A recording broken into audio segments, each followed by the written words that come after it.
Okay, I have forgotten to open this recording.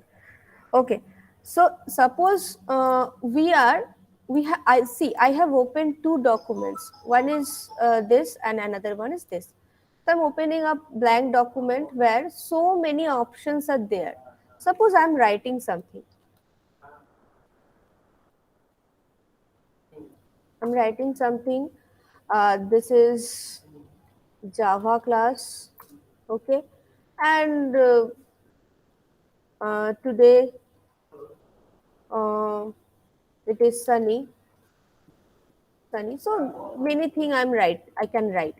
So now I want to format it with bold, then this with something this I want to change the color. So there are many things which I can do. I can do this with this, I can do this with this, I can do this with this. So many things I can do with my document, with the content which is there in the document.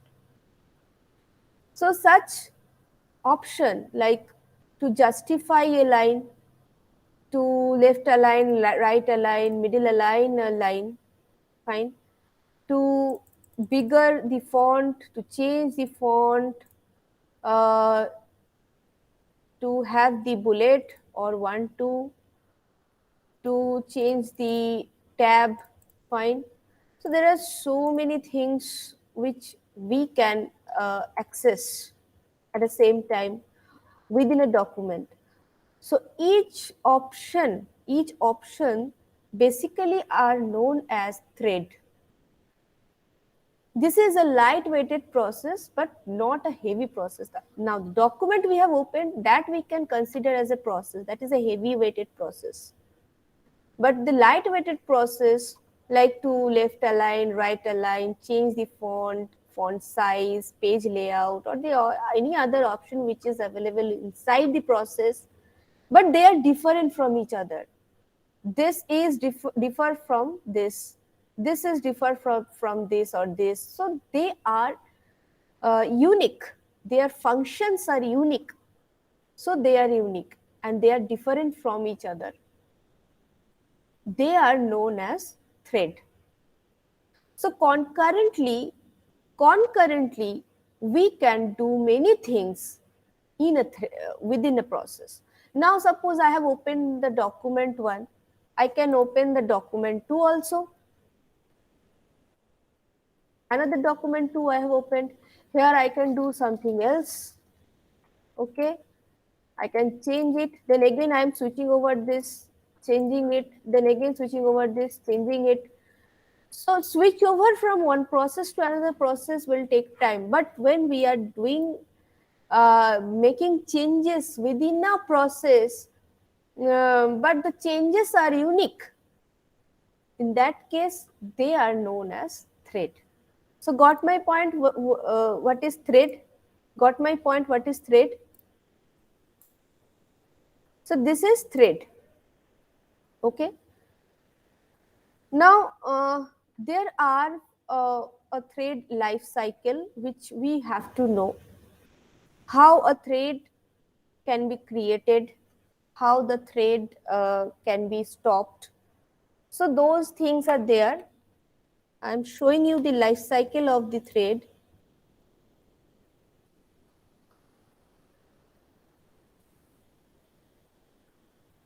See, this is the life cycle of a thread. This is the life cycle of a thread. Is it visible to you all? Is it visible? Yes. Hello? Okay. So there are 5 states for the thread life cycle. One is new, one is runnable, one is running, one is blocked, and one is dead.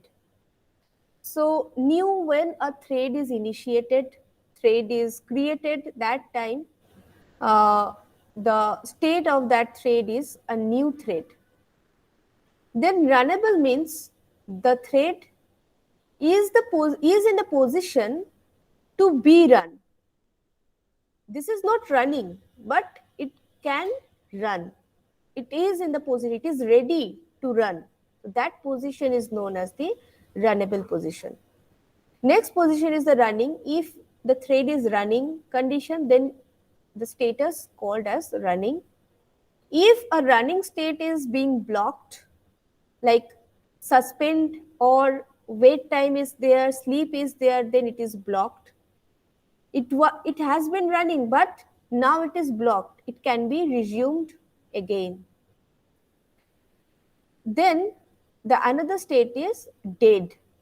If the working function of the thread is over, then we can stop the thread. Fine. So these are the 5 states of the thread life cycle. Now from the after creation of a thread, if we run the start function, if we call the start function, then it is in the condition, it comes to the condition of the runnable. Then if we use the run function, then it is in the running condition. From the running condition, if we apply the suspend or wait or sleep, suspend means some error has occurred due to this thread. Then another thread which is more powerful to this thread can suspend this thread. So this is one function. Next function is wait.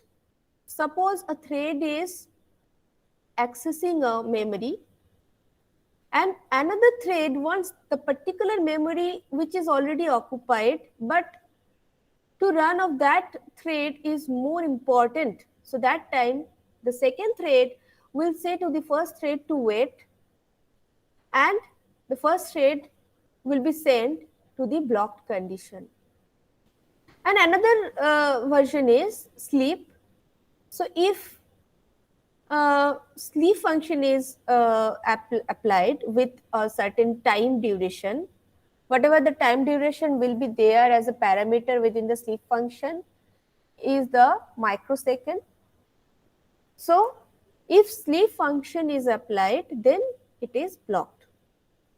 From the running status, if we apply the yield, that means again we are sending that particular thread to the ready ready to run position. So that is a runnable position. So for that yield function we have to apply. Yield function we have to apply. Next is, if we want to stop the function, we can use the stop function, which leads to the end of execution, and we can kill the thread.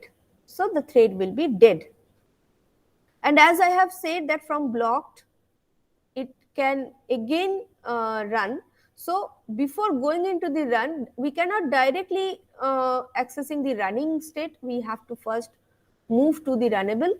So from the blocked state, we can apply the notify or the resume.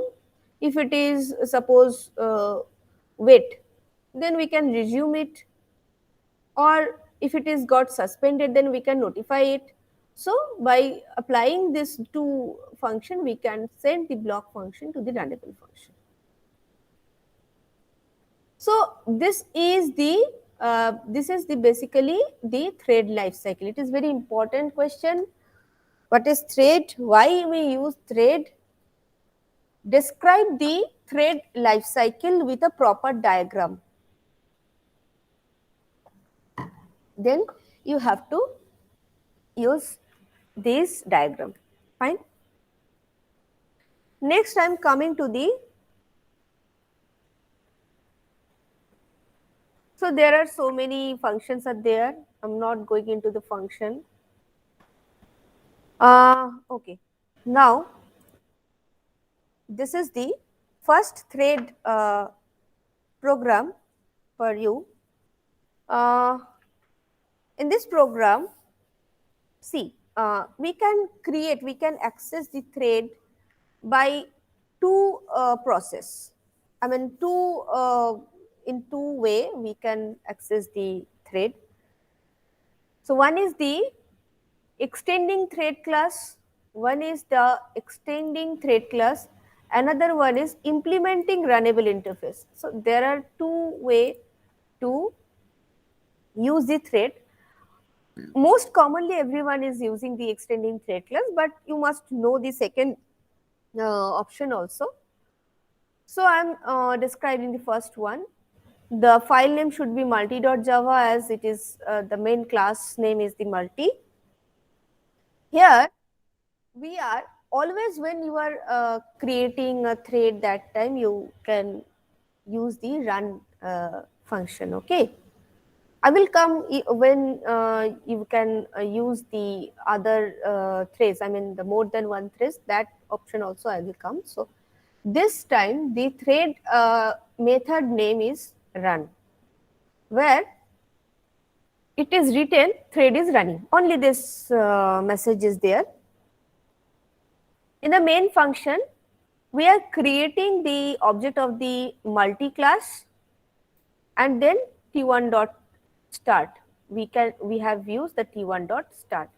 Now, as it is extend the thread class, so when we are creating a function as run, it is already defined as thread, and we are extending the thread class. So this is how we can use it. So I'm showing you what is happening.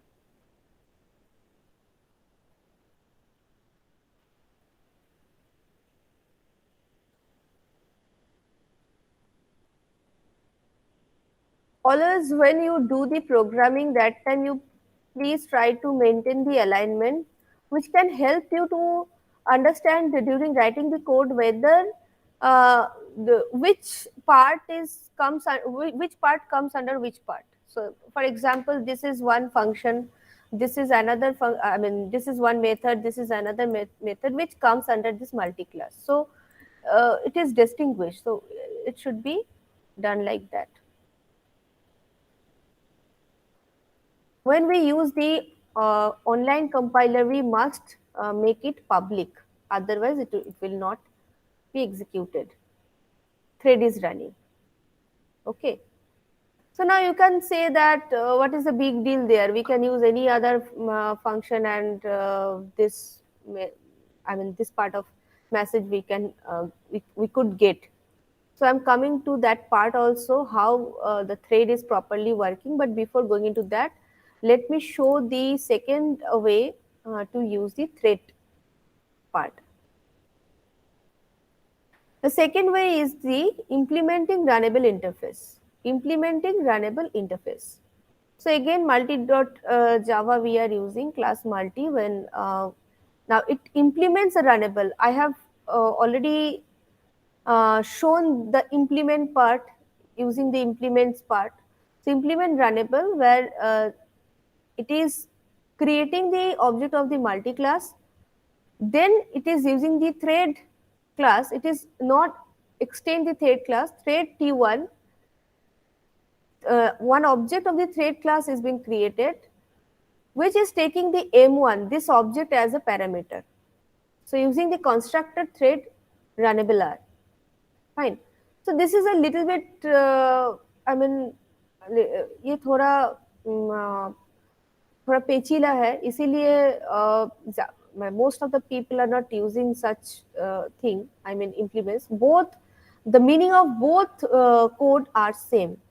So we can implement it, or we can directly extend the thread class. So this is the more used technique by the programmer. So by using the constructor, it is using taking it as a constructor in the t1, and t1 dot start, it will give the same output. Now I'm coming to this particular part.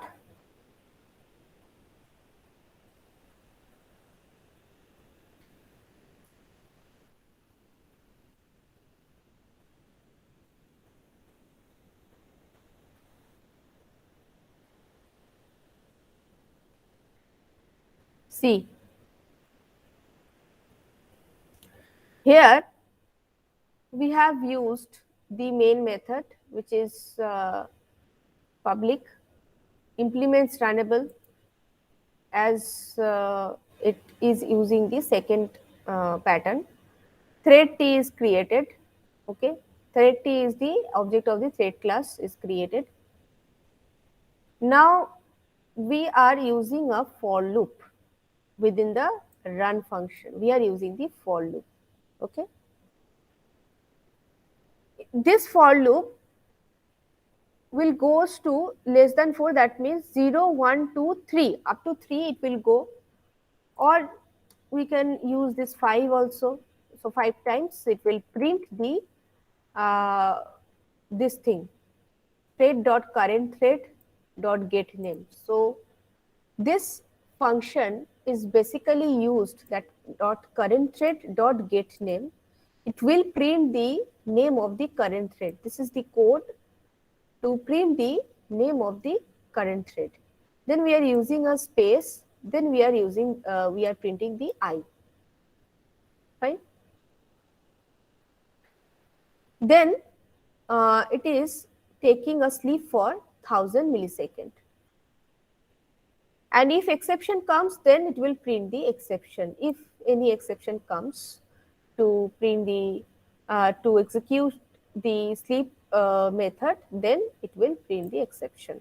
So this is the code for the thread. Now within the main method, we are creating two different thread. Two different thread we have created. One is T1, one is T1, okay. Another one is T2. Here the constructor is being called. Fine. So call the run function. This is T1 is one object, T2 is another object. So for both the part, whether it is T1 or whether it is T2, it should print from 0 to 4. 0, 1, 2, 3, 4. 0, 1, 2, 3, 4. So as we have created this T1 first and then we have called this T1 dot start, normally what we have done in the method, first when we are creating the object, and calling it, first it will complete the code for it, like from 0 to 5. Then again we are creating the object, calling it. So again what it will do, it will again print from 0 to 4. So 5 times printing must be done. So 0 to 4, then 0 to 4. It should be done.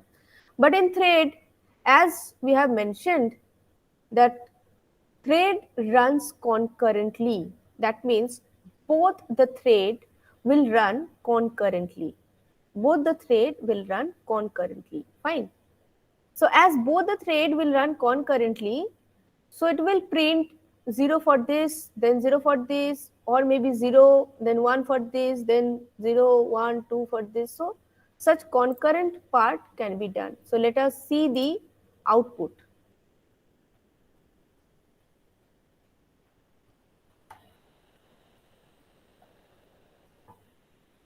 See, thread 1, thread 0, 0, then again 1, thread 0, 1, 0, 1, 0. So it is taking thread 0, then thread, first it takes the thread 1, then it takes the thread 0. Whether we know that the thread 0 is this and thread 1 is this, but it has printed the thread 1 first. Let us execute it again.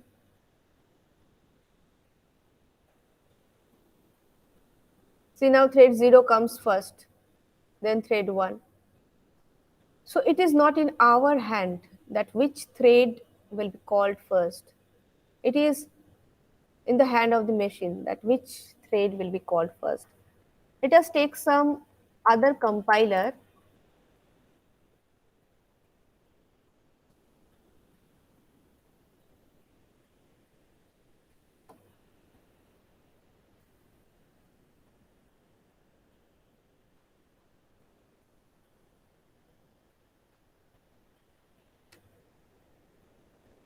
See.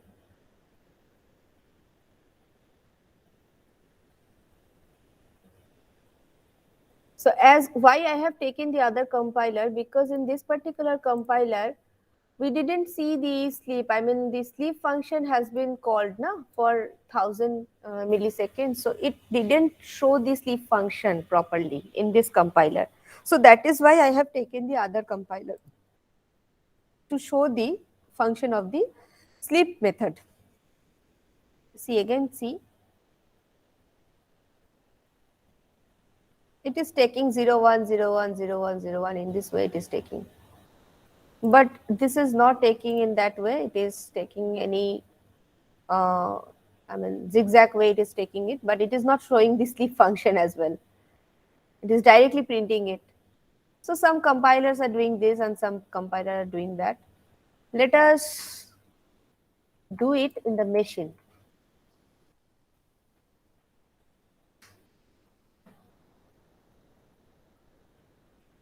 Main, so we have to save it as main.java.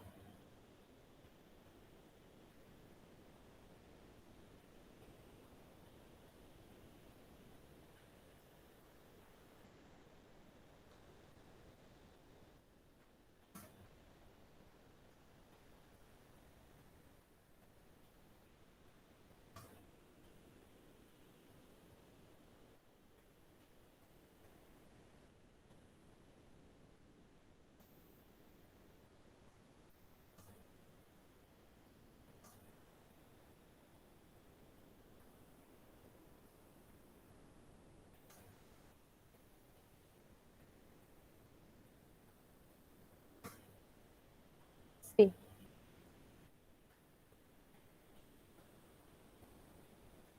it is taking randomly 0 1 0 1 0 1. It is taking it.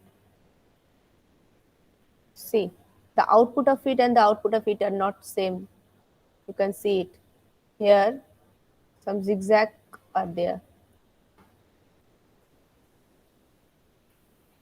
So in this way, we can get the output. Here some zigzag way it has been printed. The output of it and the output of it are not same. So the same program can give different output for the thread class.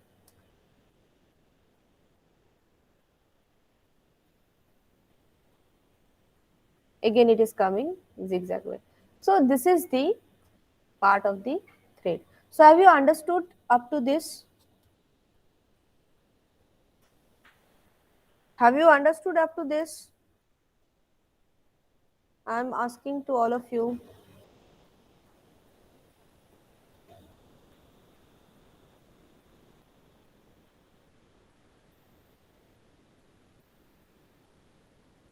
Have you understood? Yes, ma'am. Okay.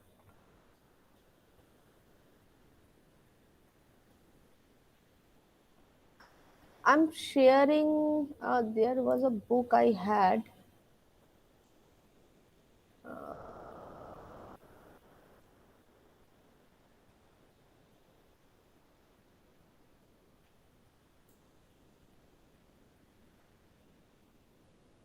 Have I shared the Balaguru Swami book with you all?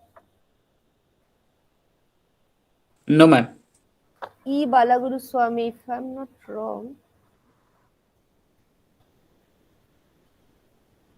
I'm not. I do not remember whether I have shared it or not. I will share the Balaguru Swami book. You please read out the part of thread from that book, because in that book it is given in very nice way. So just a minute, I'm stop sharing. I'm trying to fetch the book. Just a minute. Programming with Java.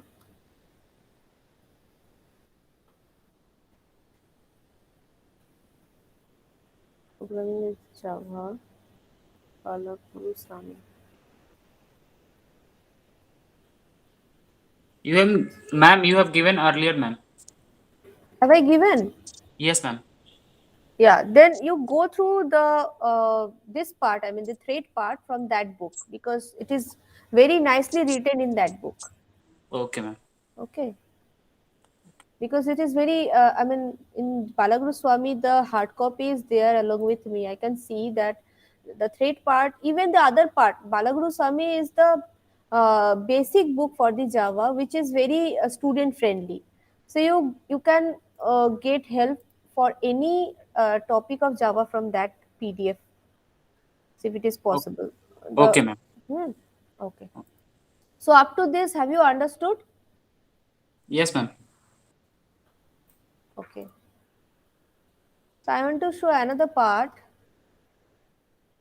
Let me open that.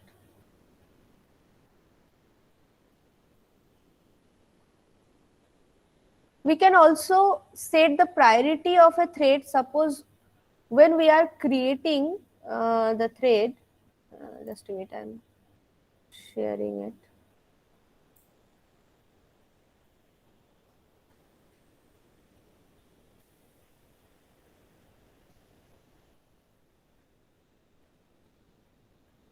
I'm again sharing the book if anyone missed.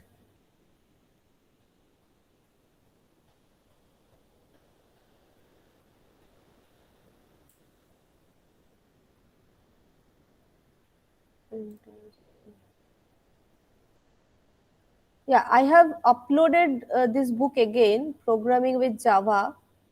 Fine.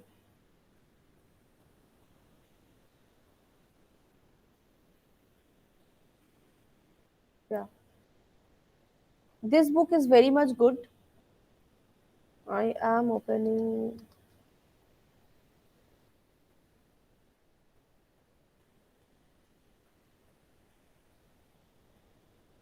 You can use this book for the thread multiple interface. Uh, no, I think I have come to the.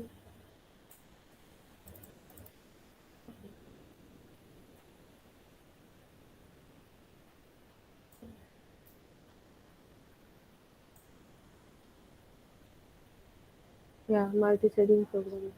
So this part can help you to understand the thread life cycle. Also, if everything is given, you can see it.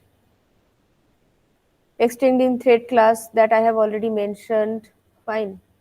Start a new thread. Creating thread. This thing was there. So such similar programming you can see.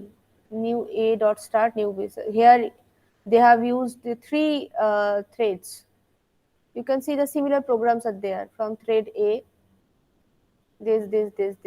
So such similar programmings are there given. Now I'm coming to that part.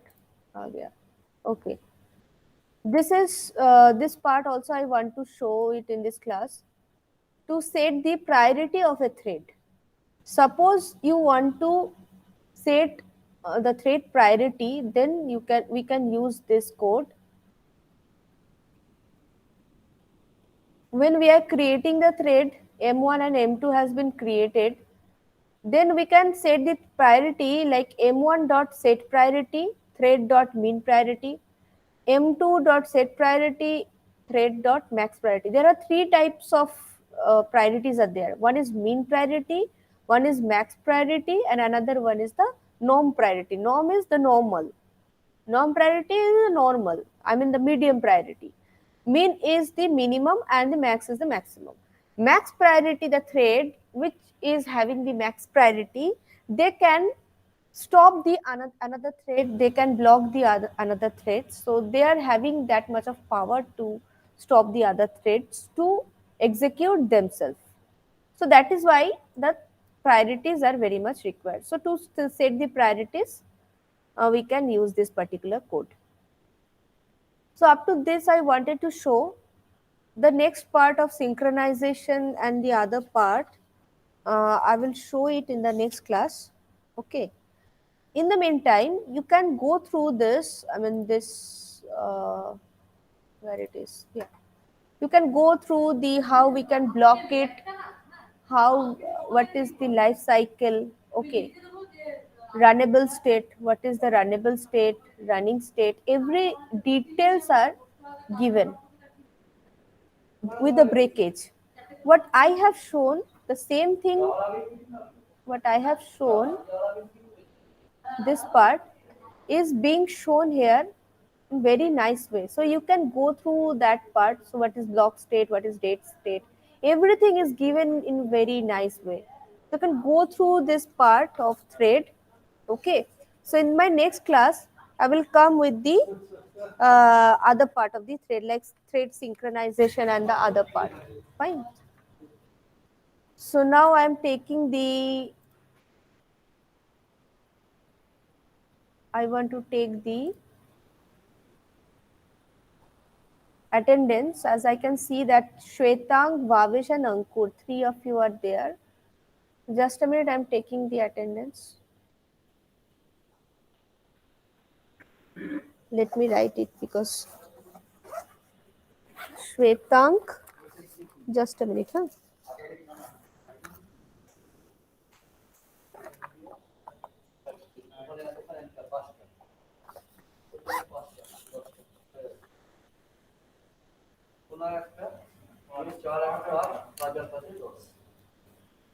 Today is 22nd of October. I can see three of you. Acha, three of you are from the group B. Yes, ma'am. Huh. I No, and ma'am. Bhavesh, ma'am. Only Acha, two are average upar from bol. section B. One is from section A. Ankur is from section A, ma'am. আচ্ছা Shwetang Me কি and বলছিল Swarang. বলো? Ma'am मैं और भवेश एक ही group से ma'am. Shwetank আর ভাবেশ আর Ankur? From section A, ma'am. আচ্ছা তোমরা তিনজনই কি আজকে ল্যাব করবে? তাহলে 3টার मैम সময় তিনজনই আসতে পারো, কোনো অসুবিধা নেই। Hello Ankur.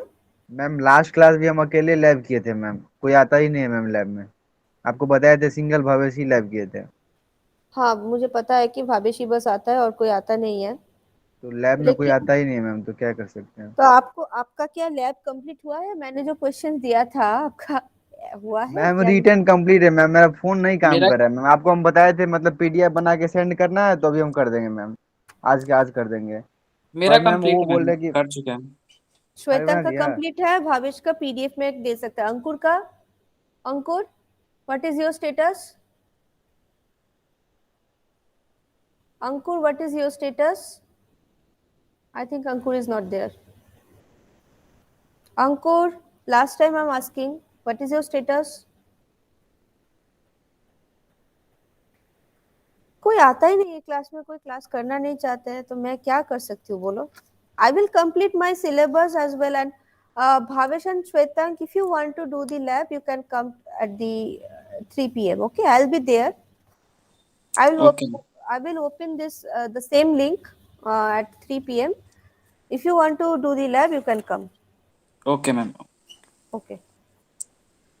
Thank you ma'am. Okay. Thank you ma'am.